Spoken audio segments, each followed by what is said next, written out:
Hello students, welcome to J Star Academy. ये question हमने J advance 2017 से लिया है, जो बेस्ड है on the concept of centre of मास। ठीक है, क्वेश्चन देख लेते हैं। क्वेश्चन में बोला है consider regular polygons with number of sides n is equal to 3, 4, 5 as shown in the figure. यहाँ पे आप देखो, ये ट्राइंगल दे रखा है, स्क्वायर दे रखा है, इसी तरह यहाँ पे पेंटागन दे रखा है, और ये यहाँ पे अप टू n नंबर पे चल रहा है। ठीक है, फिर बोला है the centre of mass of all the polygons is at a height of h from the ground. इस ट्राइंगल का जो सेंटर ऑफ मास है यहाँ पे h पे है, स्क्वायर का भी इधर है h पे है, इसका भी h पे है।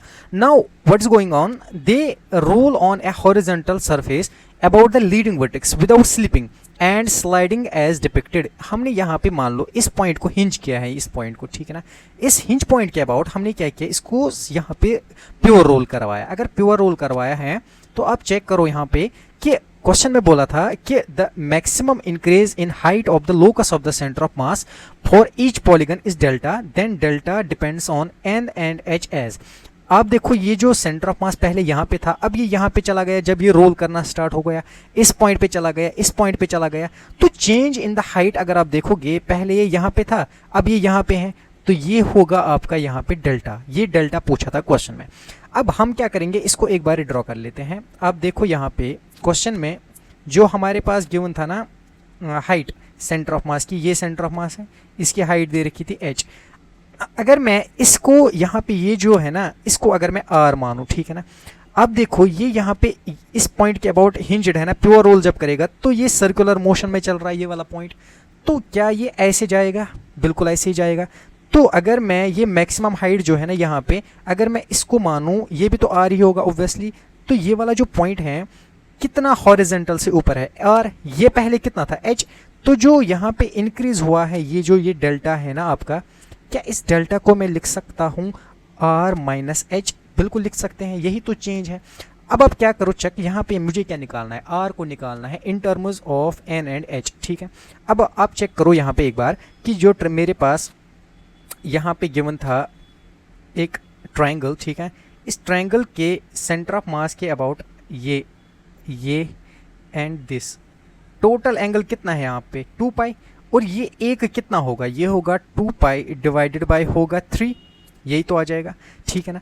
अब आप यहाँ पे देखो, अगर मुझे इस ट्राइंगल में से ये एंगल बाइसेक्टर होगा ऑब्वियसली, तो ये वाला जो थीटा डैश है ये किसके बराबर होगा, ये होगा this total angle divided by 2। मैं लिख सकता हूँ 2 पाई डिवाइडेड बाय 3 और डिवाइडेड बाय 2। अब इसी तरह अगर मैंने एक क्या ले लिया, स्क्वायर ले लिया, ठीक है। इस स्क्वायर में आप चेक करो कि जो यहाँ पे सेंटर ऑफ मास है ना, इस सेंटर ऑफ मास हम फॉर n पॉलीगन्स भी ले लेंगे, फिर ये टोटल एंगल जो होगा यहाँ पे, टोटल तो 2 पाई है, तो ये कितना होगा, ये होगा 2 पाई डिवाइडेड बाई 4। और आपको अगर ये वाला एंगल देखना है, ये कितना होगा, डिवाइडेड बाई 2 इसका। So for nth number of polygon क्या मैं लिख सकता हूँ, ये आ जाएगा 2 पाई डिवाइडेड बाई n इंटू 2, ठीक है ना। कौन सा एंगल, ये वाला एंगल। कोई भी nth नंबर ऑफ पॉलीगन जो होगा, उसका ये वाला जो एंगल होगा, क्या वो होगा, देखो 2 से 2 चला जाएगा, ये कितना आ जाएगा, ये आ जाएगा पाई डिवाइडेड बाय n। और इसकी रेडियस जो होगी ना, जिस पॉइंट के अबाउट ये रोटेट कर रहा है, क्या ये r होगा, और ये हमें गिवन है यहाँ पे, ये है कितना, h। तो मैं इसको लिख लेता हूँ h, एंड ये है r। अब इस ट्राइंगल में एक बार देख लो कि cos थीटा किसके बराबर है। मैं लिख सकता हूँ cos of pi divided by n किसके बराबर है, वो है h डिवाइडेड बाय r। तो आप यहाँ से देखो r किसके बराबर आया, r आया h divided by cos of pi by n, ठीक है ना। हमें क्या निकालना था, डेल्टा। जो हमारा डेल्टा था वो किसके बराबर था, वो था यहाँ पे r माइनस h। तो मैं यहाँ पे देखो r माइनस h जब लिखूंगा, r किसके बराबर है, that is h divided by cos of pi by n minus h, ठीक है ना। तो हमारे जो ऑप्शन गिवन है, हाँ, तो ऑप्शन में हमारे पास ऐसे गिवन है कि डेल्टा जो है वो h को कॉमन निकालते हैं, तो हमारे पास आंसर आ जाएगा 1 divided by cos of pi by n minus 1, ठीक है ना। ये होगा आपका final answer of the question, जो है क्वेश्चन में हमारे पास ऑप्शन नंबर सी, ठीक है। Thank you so much.